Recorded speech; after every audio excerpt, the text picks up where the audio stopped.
성경에 이런 말이 있나? 물론 이제 그 전체 내용은 분명한 것입니다. 악인의 말로는 비참하다. 악인은 결국 심판 속에 멸망을, 그 보응을 받을 것이라 하는 내용입니다. 이게 말하자면 2회 전 아닙니까? 1회 전에 세 친구가 교대로 나와 욥을 권면하고 욥이 반론을 제기하고, 이제 다시 2라운드에 와서 2회 전에 와서 우리 엘리바스가 다시 하고, 지금 빌다시 두 번째 나왔는데,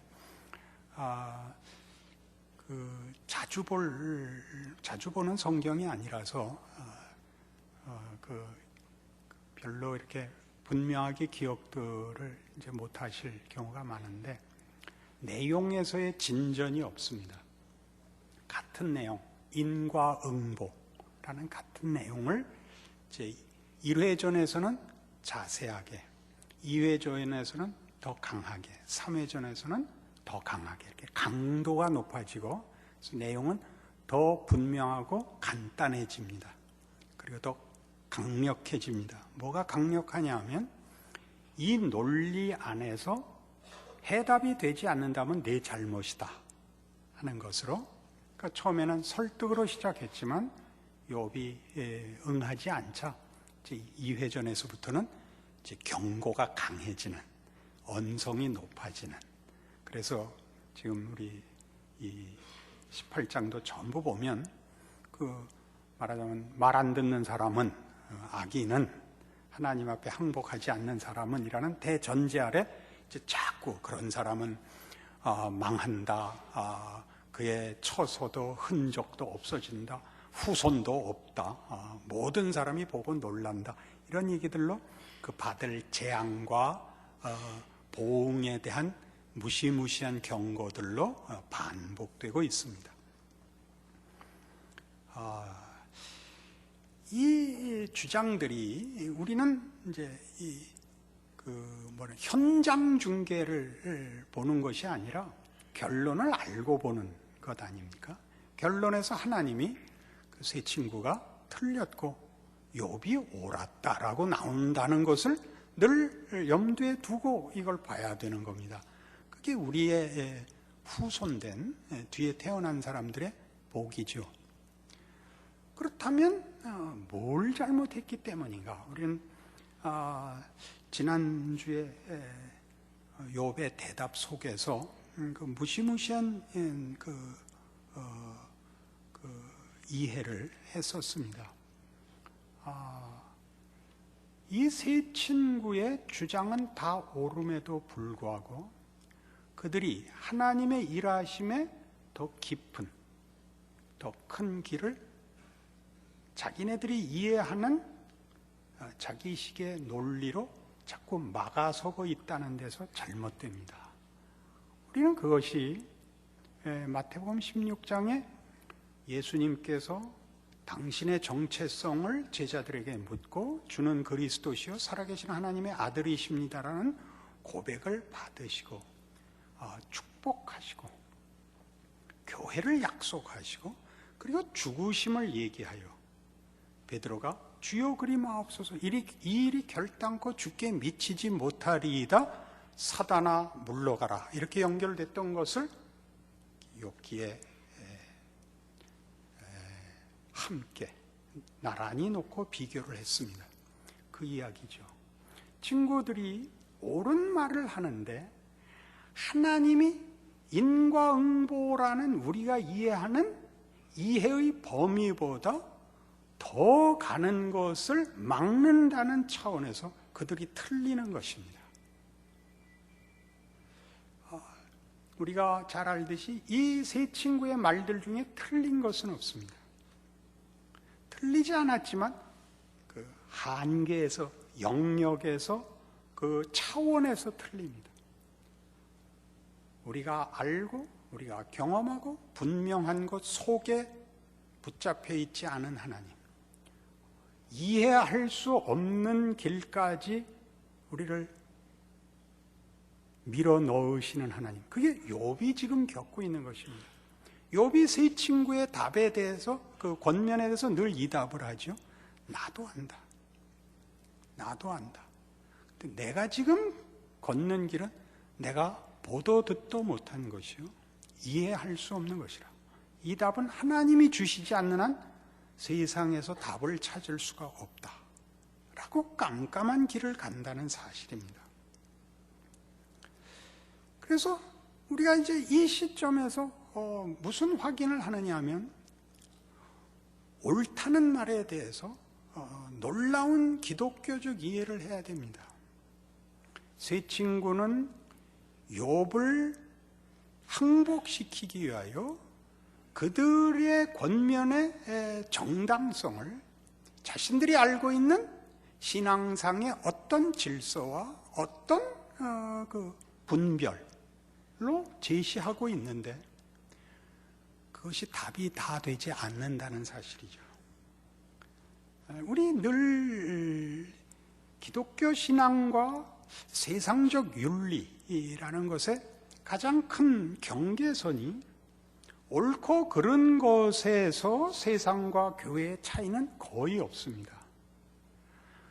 어디에서 차이가 있냐면 옳게 만드는 데서 차이가 있습니다. 세상은 옳은 것을 알고 있지만 옳게 만드는 실력을 갖고 있지 않습니다. 기독교만 갖고 있죠. 예수입니다. 그래서 내가 옳은 것을 제시하고 상대방을 판단하고 권면할지라도, 그것이 아무리 옳아도 사람을 바꿀 수 없다는 것을 우리가 늘 명심해야 됩니다. 예수를 믿는 자의 옳음은 옳은 것으로 하나의 윤리나 도덕이나 법에 국한되어서는 안 됩니다. 로마서 7장에 가보시죠.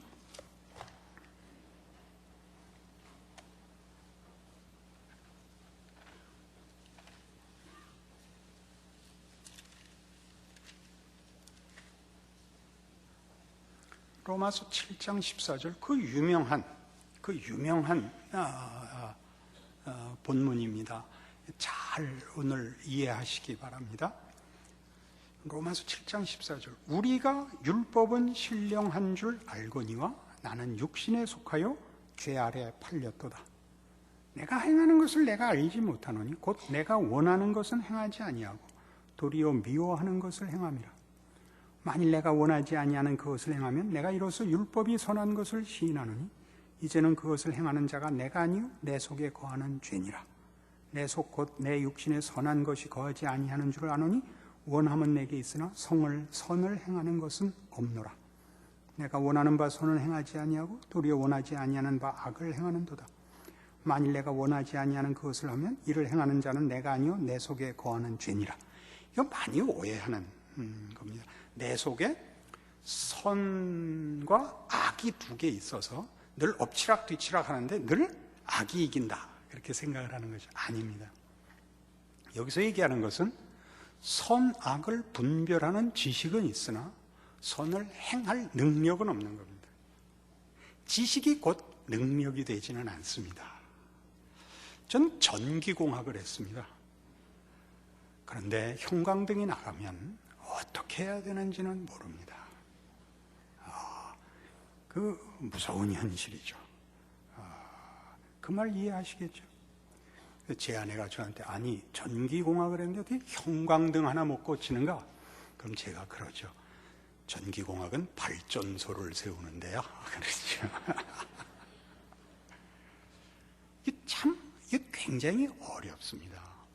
선악을 분별함과 지식과 도덕이 필요 없다는 얘기가 아니라 아는 것이 본인이 할 수 있는 지경을, 경지를 증명하는 것은 아니라는 사실입니다. 상대방에게 옳은 것을 설득을 해도 할 수 있는 능력이 인간에게 없다는 것을 알아야 되며, 우리 스스로에게도 물론 그렇습니다.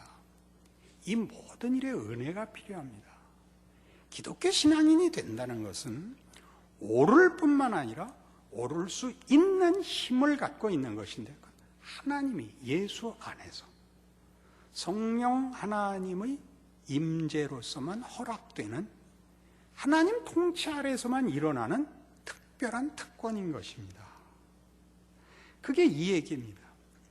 내가 어느 것이 옳은 줄 아는데 실제로 행할 때는 악에게 늘 붙잡혀 있지 악을 극복 못하더라 이겁니다. 무시무시한 말 아닙니까? 그 어디로 끌고 가는가 보십시오. 21절 그러므로 내가 한 법을 깨달았노니 곧 선을 행하기 원하는 나에게 악이 함께 있는 것이로다. 내 속 사람으로는 하나님의 법을 즐거워하되 내 지체 속에서 한 다른 법이 내 마음의 법과 싸워 내 지체 속에 있는 죄의 법으로 나를 사로잡는 것을 보는도다. 오라 나는 곤고한 사람이로다. 이 사망의 몸에서 누가 나를 건져내랴. 그러니까 지식의 문제, 판단의 문제가 아니라 실제로 이길 힘이 있어야 되더라는 거죠. 실제로 오라 나는 곤고한 사람이로다. 갈등이 있다는 얘기 정도가 아니고 이 갈등을 이길 의지나 무슨 더 큰 지식이 필요하다는 얘기가 아니고 아는 것을 행할 능력이 없는데 왜 그러냐? 죄악에 붙잡혀 있더라는 사실이죠. 그래서 늘 옳은 것을 모르면 죄책감이라도 없을 텐데 고민이라도 없을 텐데 알면서 못한다는 사실에 놀라죠. 그래서 이게 오호라 나는 곤고한 사람이로다. 이 사망의 몸에서 누가 나를 건져내랴. 실존적인, 현실적인, 외면할 수 없는 사실의 우리의 실체의 현실이다 그거죠. 거기에 이제 답이 어떻게 제시되느냐 하면 우리 주 예수 그리스도로 말미암아 하나님께 감사하리로다. 그런즉 내 자신이 마음으로는 하나님의 법을 육신으로는 죄의 법을 섬기노라. 알지만 할 수 없었는데 예수 그리스도로 말미암아 이것 할 수 없었던 것이 할 수 있는 것으로 바뀌는데 예수로 말미암아 그게 뭐냐? 8장 1절 그러므로 이제 그리스도 예수 안에 있는 자에게는 결코 정죄함이 없나니 왜? 그걸 이겨내는 거죠. 이는 그리스도 예수 안에 있는 생명의 성령의 법이 죄와 사망의 법에서 너를 해방하였음이라. 율법과 그리스도 안에 있는 성령의 법의 차이는 그냥 율법과 성령 그러기만 해도 둘의 차이가 뭡니까? 하나는 비인격이고 하나는 인격입니다. 우리가 규칙에 매여 있는 자가 아니라 어떤 존재에 붙들려 있는 것이 기독교입니다. 근데 우리는 자꾸 이걸 법칙으로 다시 바꾸려고 합니다. 사람에게 충고를 하고 격려를 할 때 법칙을 동원하지 마시고 그 법칙이 성령의 손에 붙잡히도록 인격성을 놓치지 마십시오. 그러니까 우리가 대표적으로 성경이 사랑을 얘기할 때 가만 보시면 사랑이 법칙들이 아니라는 걸 압니다. 우리 고린도전서 13장에 나오는 사랑에 관한 성경의 정의와 설명을 보십시오. 사랑은 일단 이 세 가지가 아니답니다. 그 아니다는 뭐냐면 사랑 없이도 이 세 가지를 할 수 있고 이 세 가지를 함으로써 사랑을 대체하는 일이 벌어진다는 것이죠. 첫째가 뭐였습니까? 천사의 말 아닙니까? 환상이 아닙니다. 내가 얼마나 진심을 가지며 얼마나 희생적이며 얼마나 열정을 가지는가 갖고 되는 것이 아닙니다. 진심이라는 말이 널리 퍼질 때는 기독교인에게서 진심이라고 할 때는 앞이 예수 안에 있는 이라는 말이 전제된 진심이지 예수가 분리되고 진심이 홀로 진심이라는 이름으로 가치를 가지기 시작하면 기독교는 금방 정체성을 놓칩니다. 예수 안에 있는 진심이라는 건 우리가 잘 알듯이 십자가를 통과하는 것입니다. 십자가 없이 결과를 보는 법칙, 십자가 없이 결과를 만드는 어떤 기적이라는 것은 기독교 안에서는 허락되지 않습니다. 어렵죠? 천사의 말 두 번째는 뭐였습니까? 산을 옮기는 능력이 있을지라도 그것이 사랑을 대체할 수 없습니다. 사랑이 없으면 아무것도 아닙니다. 능력입니다. 능력. 교회사 내내 2000년 교회사 속에서 교회 안에 있는 그 두 가지 큰 장애가 있습니다. 교회가 안고 있는 큰 역사적인 큰 장애가 있는데, 하나를 콘스탄틴주의라고 합니다. 콘스탄틴 황제로 인하여 기독교가 공인되면서 가지게 되는 권력, 후대에 쓰는 표현으로는 승리주의입니다. 세상보다 더 높은 지위에 올라서서 기독교를 항복하게 만들려는 생각입니다. 공부를 더 잘해야 되고 더 이겨야 되고, 그래서 큰 소리 치는 미국 기독교에 이게 강하게 있죠. 미국은 그 극우파들, 교회의 극우파들은 미국이 제사장 국가라고 생각하고 전 세계를 하나님의 통치 안에 묶기 위하여 정치적인 힘을 발휘해야 한다고 늘 믿고, 그래서 늘 대통령을 뽑을 때 교회 극우파들이 큰 목소리를 냅니다. 그래서 가장 큰 목소리를 냈던 결과가 아마 그 부시 대통령 때였을 것입니다. 늘 큰 소리를 냅니다. 그러나 우리가 중세를 역사 속에서 확인해 보면, 오죽하면 세상에서는 중세 시대를 암흑기라고 그랬겠습니까? 그것으로 세상이 항복하지 않았다는 뜻입니다. 힘으로 항복하지 않습니다. 유명한 표현이 있다고 그랬죠. 복음은 강요되는 순간 힘을 잃는다. 여기 누가 강요에 의해서 나와 앉아 있을 수 있습니까? 그럴 수 없습니다. 그것은 자발적인 것이고, 각 개인에게 하나님이 찾아오시지 않는 한 어떤 방법으로도 강요될 수 없는 고백들입니다. 또 하나는 계몽주의입니다. 설명하면 알아듣는다고 생각한 것이 계몽주의입니다. 지금 포스트 모더니즘에 의해서 계몽주의가 산산이 부서지고 있는 혼란의 세대를 살고 있습니다. 긍정적인 면이 있습니다. 사람은 아무리 잘 설명해도 항복하지 않는다라는 것을 계몽주의의 전성기를 지나 지금 현대에 이르면서 역사와 인류가 깨닫기 시작했습니다. 지금은 역사적인 과정에 의해서 현실을 이해한다면 거의 낭패한 모습입니다. 아무것도 믿을 것이 없고 근거를 가질 수 없는 방황과 혼란의 시기이죠. 기독교는 사실 힘을 가졌을 때나 힘을 잃었을 때나 지식이 발전했을 때나 그렇지 않을 때나 기독교의 힘이라는 것은 예수 안에 있는 겁니다. 인격이 갖고 있는 겁니다. 인격이란 우리가 알고 있는 힘이나 지성을 가지고만 관계를 맺을 수 있는 것이 아닙니다. 세 번째는 내 몸을 불사르게 내어줄지라도 사랑이 없으면입니다. 내 몸을 불사르게 내주는 것, 정열, 헌신, 그것이 사랑을 대체할 수 없습니다. 기독교가 사랑하는 것은 믿음과 함께 관계성을 요구하고 있는 것이고, 예수 안에서 하나님과의 화목이요, 예수 안에서 하나님과의 관계이며, 그 관계가 가지는 힘들입니다. 그 사랑이 어디로 가나 보십시오. 사랑은 오래 참고, 사랑은 자기 유익을 굳지 않고. 이 왜 갑자기 욥기에 이게 나오느냐? 우리가 어떤 사람에 대해서 충고를 하고 강요를 하는 가장 큰 이유는 본인이 불편해서 그럽니다.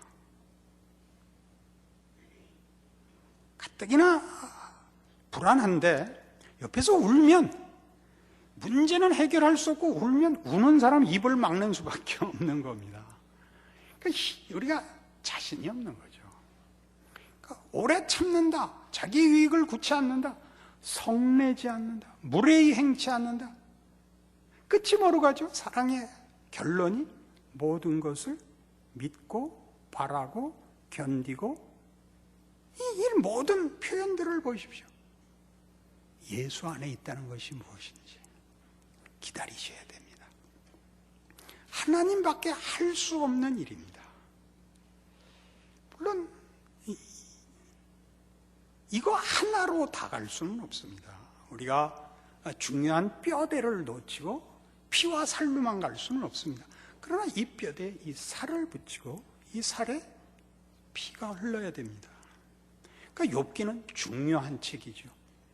인과응보라는 건 중요한, 성경에서의 한 중요한 뼈대입니다. 신명기 내내 그렇습니다.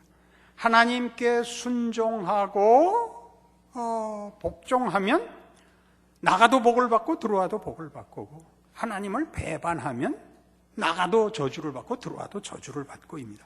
큰 뼈대죠. 그러나 이제 여기 욥기가 있는 겁니다. 이게 다가 아닙니다. 구구단이 다가 아니고 더하기 빼기가 다가 아니고, 거기 피와 살이 있고 용서가 있고 회복이 있고 기다림이 있다는 사실을 같이 가지 않으면 안 됩니다. 그 얘기를 하고 있는 겁니다. 그러니까 이 세 친구들의 말은 다 옳지만 하나님은 다만 뼈대만은 아니더라, 피가 있고 눈물이 있으시더라 하는 얘기를 하는 거죠. 어떻습니까? 함께 신앙 공동체를 이루면, 또 함께 혈육이 되고 친구가 되고 이웃이 돼서 살아보면 각각에게 하나님이 베푸시는 은혜의 과정과 방법이 다르다는 것 아시죠? 각각 다릅니다. 거기에 성경이 가장 큰 요구로 맨 먼저 갖다 대는 게 언제나 사랑이거든요.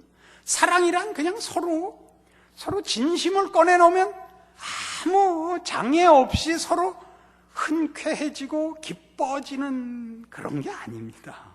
사랑이란 이해할 수 없고 답답한 것을 믿음으로 넘어가야 되는 기독교 신앙의 힘인 것입니다. 어떤 힘? 그냥 싸워봤자 소용이 없으니 그냥 가자, 그런 얘기가 아니라 결국 동일한 항복 지점에 이를 것이다를 믿는 것이죠. 하나님의 일하심을 믿고 내가 성급히 정죄하거나 성급히 결론을 얻기 위하여 초조해하지 않는 것입니다. 그 싸움을 하고 있는 것입니다.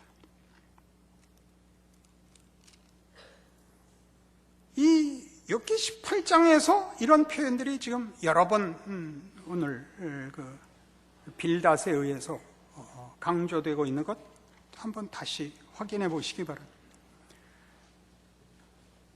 18장 오늘 본문 5절입니다. 악인의 빛은 꺼지고 그의 불꽃은 빛나지 않을 것이요, 그의 장막 안의 빛은 어두워지고 그 위에 등불은 꺼질 것이요. 14절에 가볼까요?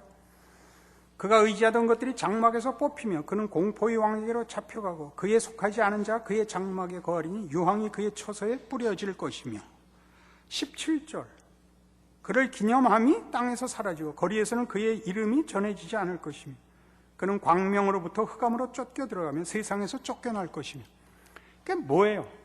너희 악인들, 이제 친구들이 지금 화내는 식으로 내 말을 안 들으려면 지구에서 떠나거라, 이 얘기입니다. 우리 저건 왜 살아? 좋아. 근데 왜 한국에 살아? 우리가 마지막에 가서 하는 불평은 그겁니다. 마태복음 25장에 가면요, 이런 식의 반응에 대하여 성경이 아주 무서운 비유를 들이댑니다. 예수님의 비유입니다. 달란트 비유죠. 이 비유 한번 확실하게 보시겠습니까? 24절입니다.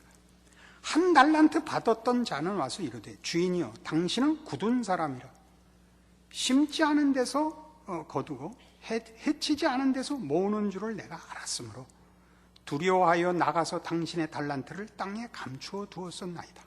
보소서 당신의 것을 가지셨나이다. 그 주인이 대답하여 이르되 악하고 게으른 종아, 나는 심지 않은 데서 거두고 해치지 않은 데서 모으는 줄로 네가 알았느냐? 그러면 네가 마땅히 내 돈을 취리하는 자들에게나 맡겼다가 내가 돌아와서 내 원금과 이자를 받게 하였을 것이니라 하고 그에게서 그 1달란트를 빼앗아 10달란트 가진 자에게 주라. 무릇 있는 자는 받아 풍족하게 되고 없는 자는 그 있는 것까지 빼앗기리라. 무시무시한 겁니다. 남겨야 된답니다. 이 비유에서 남겨야 된다가 그 잣대가 아닙니다. 이 1달란트를 감춘 자의 얘기는 이겁니다. 당신은 굳은 사람이라 심지 않은 데서 거두고 해치지 않은 데서 모으는 줄을 내가 알았으므로 내가 두려워서 감춰놨습니다. 우리 이해하기 좋게 해볼까요? 흠잡히지 않고 욕먹지 않기 위해서 최선을 다했습니다. 이게 아니라는 얘기입니다. 지금 빌닷의 요구가 그것이거든요. 악한 자들은 지구에서 떠나라. 욕먹을 짓 하지 말고 오해받을 짓 하지 말고 실패하지 말고 늘 정당해서 누가 언제 뭐라고 하든지 떳떳한 사람이 되라. 그렇게 간단하지 않다 그러는 겁니다. 할 수 있는 최선을 다해서 살라는 거죠. 그는 그가 맡은 돈보다 그걸 맡긴 주인과의 관계를 우선해야 됐다는 것입니다. 내가 주인을 그렇게 이해했더냐? 그렇다면 은행이라도 맡겨서 이자를 찾게 하지 그걸 감춰두었더란 말이냐? 이게 무슨 뜻일까요?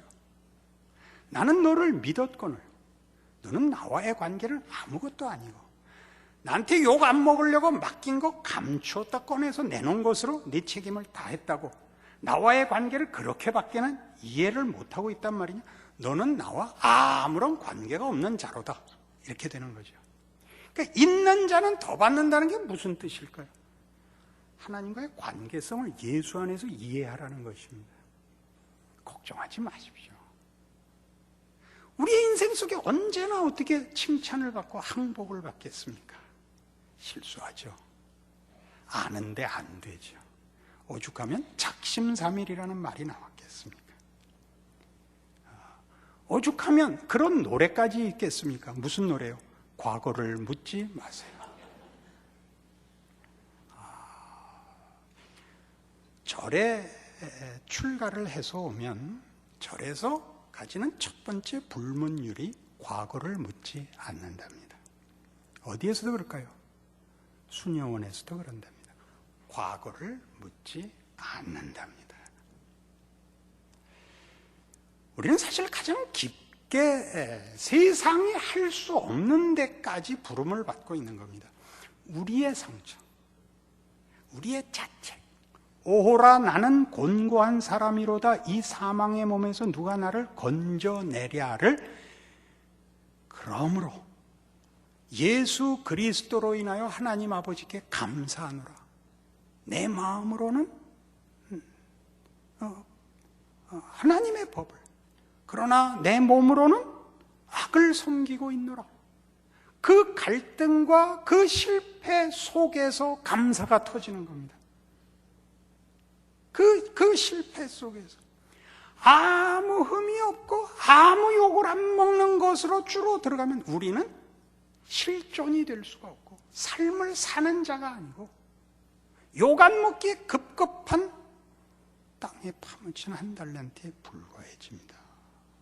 그런 생으로 부름받고 있지 않습니다. 욥이 끌려가는 답 없는 그 자리, 모든 설명과 이해와 경험을 갖다 대도 답이 없는 자리까지 들어가는 것을 누가 풀겠습니까? 하나님이 푸실 겁니다.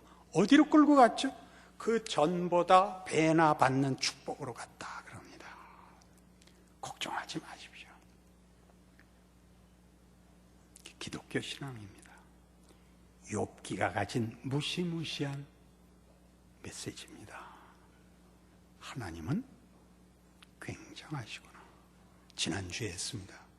하나님은 예수를 감동과 설득을 위하여 보내시지 않고 우리를 위해 그를 죽이십니다. 우린 그 자리에 못 가는 겁니다. 겁이 나서 멀찍이, 아니 도망가는 제자들과 같을 겁니다. 거기 하나님이 인간에게 당신의 목숨까지 맡긴 자리까지 가는 그 자리로 우리를 부르고 있다 그랬습니다. 그 자리까지 가야 됩니다. 하나님의 부르심의 무시무시한 자리까지. 그것은 거기까지 가는 게 고통스럽고 감당할 수 없는 자리인 것이 사실이라. 가능하면 안 가고 해결되는 게 제일 좋을 수도 있지만 있는 자는 더 받들 것이요 없는 자는 있는 것도 빼앗기리라라는 이 말씀 속에 가야 된다는 거죠. 어떡하시겠습니까? 복 받는 게 무서운 겁니다. 그러나 시험을 받기 전에 욥과 시험을 통과한 욥은 경지가 다릅니다.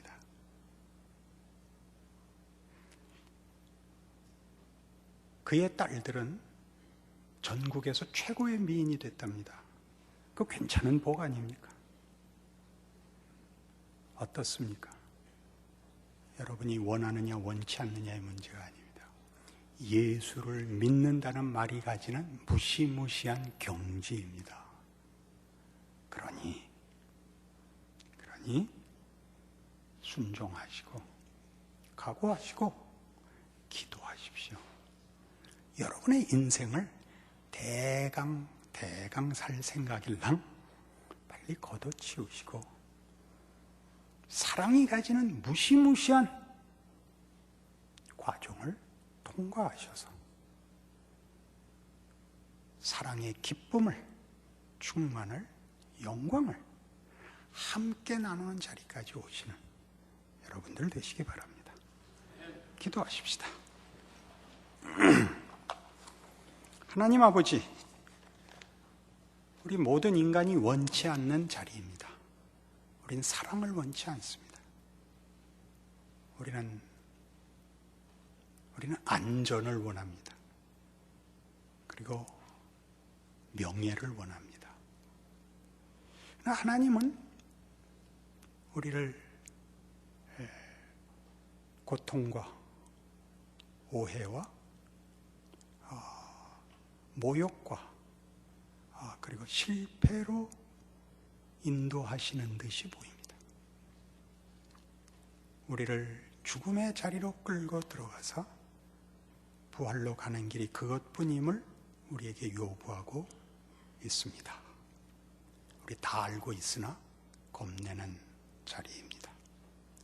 다른 것으로 때우려고 하지 말게 하여 주시옵소서.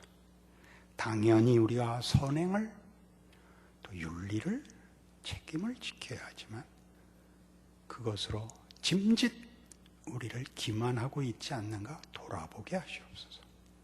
우리 인생을 곤곡해 하시는 이유를 깊이 말씀으로 해석할 수 있게 하여 주시고, 그래서 참다운 믿음을 가지고 우리의 인생을 주의 이름으로 지킬 믿음과 용기도 주시옵소서.